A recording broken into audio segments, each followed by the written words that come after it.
Study with ಪರಶುರಾಮ್ಗೆ ಸ್ವಾಗತವನ್ನು ಕೋರ್ತೀನಿ.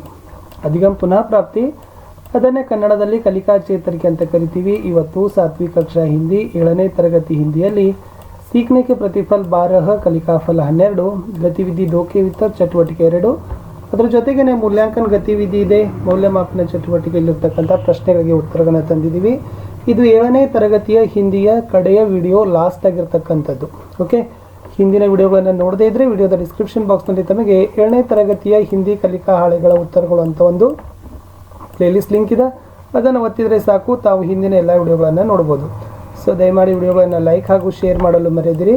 First time watch ಮಾಡ್ತಿದ್ರೆ subscribe ಜೊತೆಗೆ ಬೆಲ್ ಐಕಾನನ್ನು ಅವಶ್ಯವಾಗಿ ಒತ್ತಿ. ನಮ್ಮದೇ ಒಂದು ಟೆಲಿಗ್ರಾಮ್ ಗ್ರೂಪ್ ಅದ, ಸ್ಟಡಿ ವಿತ್ ಪರಶುರಾಮ್ ಅಂತ. ಅದರ ಲಿಂಕ್ ವಿಡಿಯೋದ ಡಿಸ್ಕ್ರಿಪ್ಷನ್ ಬಾಕ್ಸ್ನಲ್ಲಿ ಹಾಕಿದ್ದೀವಿ, ಅದಕ್ಕೂ ಕೂಡ ಬಂದು ಜಾಯಿನ್ ಆಗಿ ಅಂತ ಹೇಳ್ತಾ, ಸೊ 7ನೇ ತರಗತಿಯ ಹಿಂದಿಯಲ್ಲಿ 12ನೇ ಕಲಿಕಾ ಫಲದ 2ನೆಯ ಚಟುವಟಿಕೆ ಮತ್ತು ಮೌಲ್ಯಮಾಪನ ಚಟುವಟಿಕೆ ಪ್ರಶ್ನೆಗೆ ಉತ್ತರಗಳನ್ನು ನೋಡುವ. ಸೊ सीखने के प्रतिफल 12, ಕಲಿಕಾ ಫಲ 12, ಪತ್ರ लिखने में समर्थ होंगे, ಪತ್ರ ಬರೆಯೋದರಲ್ಲಿ ಸಮರ್ಥರಾಗೋರು. ಗತಿವಿಧಿ 2, ಚಟುವಟಿಕೆ 2. ಮಿತ್ರಕ್ಕೆ ನಾಮ ಪತ್ರ ಇದೆ, ಗೆಳೆಯನ ಹೆಸರಿನಲ್ಲಿ ಪತ್ರ. ಸೊ ಫಸ್ಟ್ ಈ ಕಡೆ ದಿನಾಂಕ ಬರೀತೀರಿ. ದಿನಾಂಕ 3/5/2022, ಪ್ರಿಯ ಮಿತ್ರ ಪವನ್, ನಮಸ್ತೆ ಅಂತ ಇದೆ. ಸೊ ಇದನ್ನು हम सब यहाँ सकुशल है, आशा है तुम सब भी वहाँ सकुशल होंगे, मेरी पढ़ाई अच्छी तरह चल रही है. छुट्टियाँ में मैं मेरे माता पिता के साथ बीदर गया था. वहाँ मैंने झरणी नरसिंह, पापनाश मंदिर, गुरुद्वारा, किला, बसव कल्याण के अनेक स्थान, मानिक प्रभु मंदिर आदि को देखकर मुझे बहुत अच्छा लगा. वहाँ सचमुच सुंदर स्थान थे. तुम भी बीदर देखकर आओ, सबको मेरा प्रणाम कहना, ಧನ್ಯವಾದ ಅಂತ ಇದೆ. ಸೊ ಈ ಥರ ಗೆಳೆಯನಿಗೆ ಪತ್ರಗಳನ್ನು ಬರೀತಕ್ಕಂಥದ್ದು ಕೊಟ್ಟಿದ್ರು. ತುಮಾರ ಪ್ರಿಯ ಮಿತ್ರ ಸಾಯಿನಾಥ ಸೇವಾ ಮೇ ಪವನ್, ಘರ ಸಂಖ್ಯಾ 550 ವಿಜಯಪುರ ಅಂತ ಇದೆ. ಇಲ್ಲಿ ನೆಕ್ಸ್ಟ್ ಅವ್ರು ಏನು ಮಾಡಿದ್ದಾರೆ, 12.4 ಮಿತ್ರಕ್ಕೆ ನಾಮಪತ್ರ ಅನುಕ್ರಮಾನುಸಾರ ಲಿಖಿಯೇ. ಸೊ ಗೆಳೆಯನಿಗೆ ಪತ್ರವನ್ನು ಕ್ರಮಾನುಸಾರವಾಗಿ ತಾವೇನು ಮಾಡಬೇಕಾಗಿತ್ತು ವಿದ್ಯಾರ್ಥಿಗಳೇ ಬರೀಲಿಕ್ಕೆ ಕೊಟ್ಟಿದ್ದಾರೆ.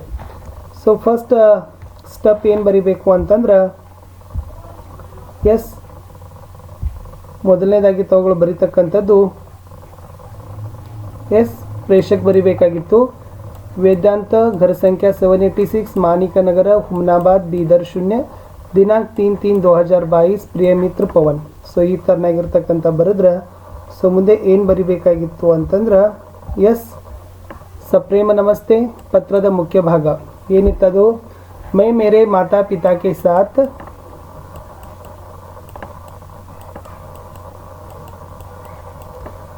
छुट्टियों में विजयपुर गया था. वहाँ मैंने विशाल गोल गुंबज देखा. वह सचमुच बहुत सुंदर है. तुम भी अपने माता पिता के साथ गोल गुंबज यस जाकर देखो, आपको भी अच्छा लगेगा. सबको मेरा प्रणाम कहना, पत्र का उत्तर देना, धन्यवाद के साथ तुम्हारा प्रिय मित्र ಅಂತ ಬರಿಬೇಕು. ಸೊ ವೇದಾಂತ. ಸೊ ಪತಾ ಇದೆ ಸಾಯಿನಾಥ, ಘರ್ ಸಂಖ್ಯಾ 151, ಕುಂಬರ್ವಾಡ ಕ್ರಾಸ್, ಬೀದರ್ ಅಂತಕ್ಕದ್ದನ್ನು. ಸೊ ಈ ಪತ್ರವನ್ನು ಏನು ಮಾಡಬೇಕು, ಇದೇ ತರನಾಗಿ ಅನುಕ್ರಮವಾಗಿ ಜೋಡಿಸ್ಬೇಕಿತ್ತು. ಇನ್ನು ಮೂಲ್ಯಾಂಕನ ಕಿ ಗತಿವಿಧಿ ಇದೆ, ಮೌಲ್ಯಮಾಪನ ಚಟುವಟಿಕೆಗಳಿದ್ದಾವೆ. ಒಂದನೇದು, अपने मित्र के जन्म दिवस के अवसर पर बधाई देते हुए पत्र लिखिए. ತಮ್ಮ ಗೆಳೆಯನಿಗೆ ಏನು ಮಾಡಬೇಕಪ್ಪ ಅಂದ್ರೆ ಹುಟ್ಟುಹಬ್ಬದ ಶುಭಾಶಯಗಳನ್ನು ಕೋರಿ ಒಂದು ಪತ್ರಗಳನ್ನು ಏನು ಮಾಡಿದ್ದಾರೆ ಬರೀಲಿಕ್ಕೆ ಹೇಳಿದ್ದಾರೆ. ಸೊ ಪತ್ರ ಯಾವ ಥರನಾಗಿರ್ತಕ್ಕಂಥದ್ದು ಬರಿಬೇಕು ಅನ್ನೋದನ್ನು ನೋಡುವ. ಸೊ ಫಸ್ಟ್ ಇಲ್ಲಿನೂ ಕೂಡ ತಾವೇನು ಮಾಡ್ತೀರಿಪ್ಪ ಅಂತಂದರೆ ಪ್ರೇಷಕಗಳನ್ನು ತಗೋಬೇಕು. ಇಲ್ಲಿ ಸುಶಾಂತ್ ಇದೆ, ಆದರ್ಶ ನಗರ, ವಿಜಯಪುರ 2 ಅಂತ ಬರೆದ. ಸೊ ದಿನಾಂಕವನ್ನು ಹಾಕಬೇಕು. ಸೊ ರೈಟ್ ಸೈಡ್ಗೆ, ಓಕೆ, ಬಲ ಬದಿಗೆ. ಆಮೇಲೆ ಪ್ರಿಯ ಮಿತ್ರ ಸಾನ್ನಿಧ್ಯ, ಸಪ್ರೇಮ ನಮಸ್ತೆ ಅಂತ. ಸೊ ಪತ್ರದಲ್ಲಿ ಸಂಬೋಧನೆಗಳನ್ನು ಕೊಡಬೇಕು. ಇನ್ನು ಮುಂದೆ ಪತ್ರದ ಒಡಲು ಅಂತಂದರೆ ಕಲೇವರದಲ್ಲಿ ಏನು ಬರೀತೀರಂದರೆ, तुम्हारा निमंत्रण पत्र आज ही मिला. मुझे यह जानकर अत्यंत हर्ष हुआ कि गत वर्ष की भांति इस बार भी अपना जन्मदिन बड़े धूमधाम से मना रहे हो.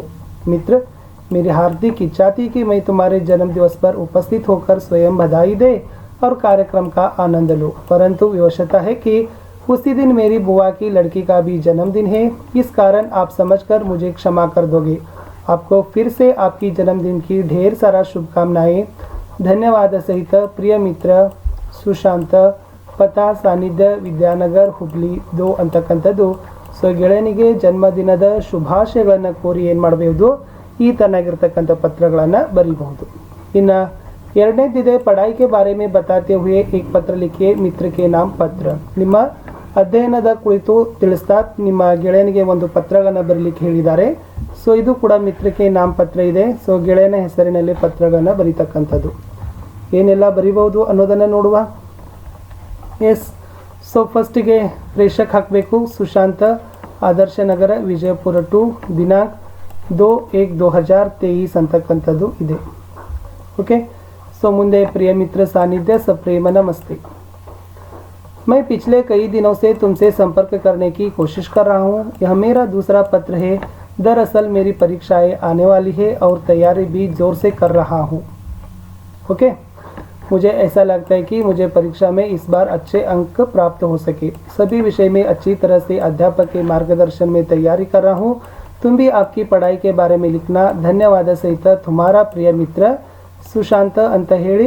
ಸೊ ಪಥ ಸಾನ್ನಿಧ್ಯ ವಿದ್ಯಾನಗರ ಹುಬ್ಳಿ 2 ಇದೇನು ಮಾಡಬೇಕು. ಸೊ ಗೆಳೆಯನಿಗೆ ಅಧ್ಯಯನದ ಒಂದು ಕೋರಿ ಪ್ರಗತಿಗಳನ್ನು ಕುರಿತ ಈ ಥರನಾಗಿರ್ತಕ್ಕಂಥ ಪತ್ರಗಳನ್ನು ಬರೀಬಹುದು. ಇನ್ನು ಮುಂದೆ ಹೋಗುವ. ಪ್ರಶ್ನೆ 3 ಇದೆ, अपने वर्ग शिक्षक को 2 दिन की छुट्टी मांगते हुए एक पत्र लिखिए. ನಿಮ್ಮ ತರಗತಿ ಶಿಕ್ಷಕರಿಗೆ ಕೇಳಿದಾರ ಅವರು. ಸೊ ರಜೆ ಕೋರಿ ಒಂದು ರಜೆ ಪತ್ರಗಳನ್ನು ಬರೀರಿ ಅಂತ ಹೇಳಿದಾರ. ಸೊ ದಿನಾಂಕ 7/1/2023. ಪ್ರೇಷಕ್ ಸಾನ್ನಿಧ್ಯ 7वीं कक्षा, ವಿವೇಕಾನಂದ ಬಾಲ ಮಂದಿರ ಹುಬ್ಳಿ 2 ಅಂತ ಇದೆ. ಸೇವಾ ಮೇ ಇದೆ. ಇಲ್ಲಿ ಪ್ರಧಾನಾಧ್ಯಾಪಕ ಇದೆ. ಸೊ ಆಲ್ರೆಡಿ ಅವ್ರ ವರ್ಗ ಶಿಕ್ಷಕ ಅಂತ ಇಲ್ಲಿ ಕ್ವಶನ್ಸ್ ಅಲ್ಲಿ ಕೊಟ್ಟಿರೋದ್ರಿಂದ ನೀವುಗಳು ಕೂಡ ಏನು ಮಾಡಬೇಕು, ಸೊ ಇಲ್ಲಿ ವರ್ಗ ಶಿಕ್ಷಕ ಅಂತಾನೆ ಬರೀಬೇಕು. ವರ್ಗ ಶಿಕ್ಷಕ್.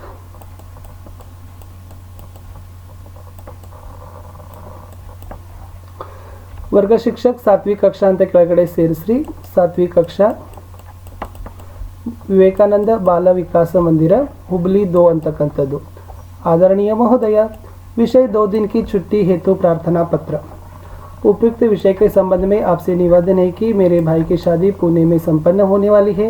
इस कारण 8/1/2023 से 9/1/2023 तक मैं विद्यालय आने में असमर्थ हूँ. इसलिए 2 दिन छुट्टी देने की कृपा करें ಅಂತ ಬರೆದು ಧನ್ಯವಾದ ಸಹಿತ आपका प्रिय मित्र ಸಾನ್ನಿಧ್ಯ ಈ ಕಡೆ ಅಭಿಭಾವಕ್ಕೆ ಹಸ್ತಾಕ್ಷರ ಅಂತ ಬರೆದ್ರೆ ಸೊ ರಜೆ ಚೀಟಿ ಏನಾಗ್ತದಪ್ಪ ಅಂದ್ರೆ ಕಂಪ್ಲೀಟ್ ಆಗ್ತದೆ. ಸೊ ಇಷ್ಟು 7ನೇ ತರಗತಿಯಲ್ಲಿ 12ನೇ ಕಲಿಕಾ ಫಲದಲ್ಲಿ 2ನೆಯ ಚಟುವಟಿಕೆ ಮತ್ತು ಮೌಲ್ಯಮಾಪನ ಚಟುವಟಿಕೆಯಲ್ಲಿರ್ತಕ್ಕಂಥ ಪ್ರಶ್ನೆಗಳಿಗೆ ಉತ್ತರಗಳನ್ನು ಈ ವಿಡಿಯೋದಲ್ಲಿ ನೋಡಿದ್ದೀವಿ. ಇಲ್ಲಿಗೆ 7ನೇ ತರಗತಿಯ ಎಲ್ಲ ವಿಡಿಯೋಗಳು ಮುಗಿದಾಯಿತು. ಸೊ ದಯಮಾಡಿ ವಿಡಿಯೋಗಳನ್ನು ಲೈಕ್, ಶೇರ್ ಹಾಗೂ ಸಬ್ಸ್ಕ್ರೈಬ್ ಮಾಡಲು ಮರೆಯದಿರಿ. ಮತ್ತೆ ಸಿಗುವ ಹೊಸ